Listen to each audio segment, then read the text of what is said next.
అందరికీ నమస్తే అండి. Good morning. ఈరోజు మన వీడియోలో రాజధానికి మరో 24,276 కోట్లు కేటాయించారు.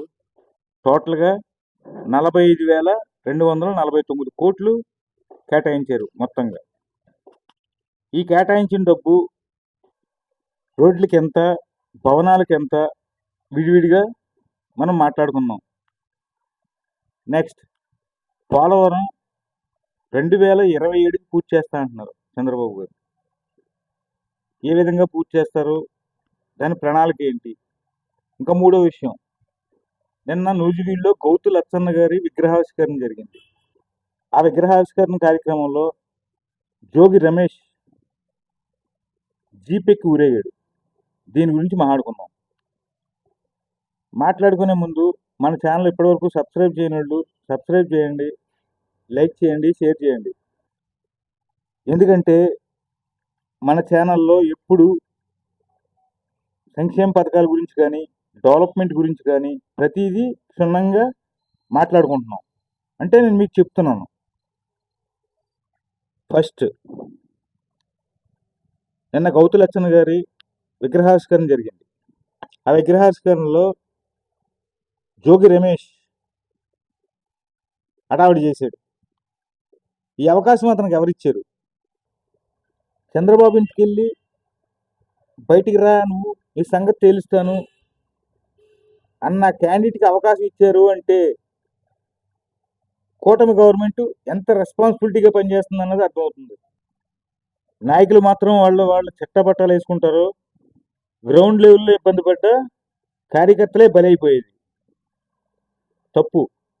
కూటమి గవర్నమెంట్ మాత్రం దీన్ని చాలా సీరియస్గా తీసుకుని ఇలాంటి తప్పు మళ్ళీ జరగకుండా చూసుకోవాల్సిన బాధ్యత చాలా ఉంది. కార్యకర్తల మనోభావాలు దెబ్బతింటే రేపొద్దున్న టీడీపీ పార్టీకి చాలా గడ్డు రోజులు ఎదుర్కోవాల్సి వస్తుంది. ఇది మాత్రం పెద్దలు గుర్తుపెట్టుకోవాల్సిన అవసరం ఉంది. ఇక నెక్స్ట్ పోలవరం. నిన్న చంద్రబాబు నాయుడు మన సీఎం గారు పోలవరం పర్యటనకు వెళ్ళారు. అక్కడికి వెళ్ళి ప్రెస్ మీట్ ఒకటి పెట్టారు. ఆ ప్రెస్ మీట్లో 2027 డిసెంబర్కి పోలవరం ప్రాజెక్టు పూర్తి చేస్తాం అని చెప్పారు. అదేవిధంగా 2026 అక్టోబర్ నాటికి పోలవరం ప్రాజెక్టులో నీటి నిల్వలు అంటే నీరు స్టోరేజ్ చేస్తారనమాట. స్టోరేజ్ చేసేలాగా పకడ్బందీ ప్రణాళికలతో ముందుకెళ్తున్నాం.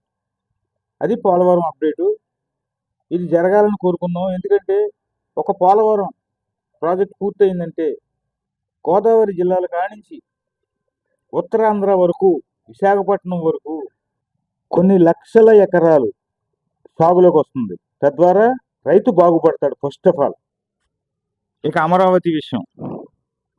అమరావతిలో అసెంబ్లీ బిల్డింగ్కి 103 ఎకరాలు కేటాయించారు.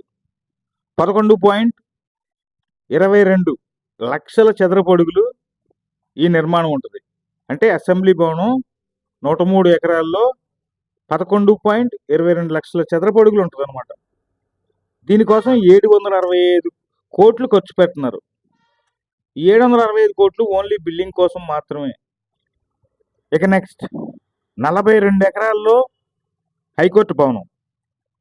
ఈ భవనం 55 మీటర్ల ఎత్తులో కడుతున్నారు. 20.32 లక్షల చదరపు అడుగుల్లో కడుతున్నారు.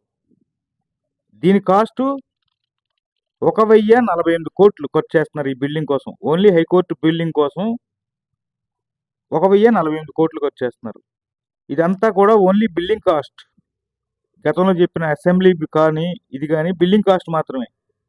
ఎక్స్ట్రా లోపల ఫర్నిచర్ కానీ డెకరేషన్ కానీ వేరే ఉంటుంది మళ్ళీ ఖర్చు. ఇక నెక్స్ట్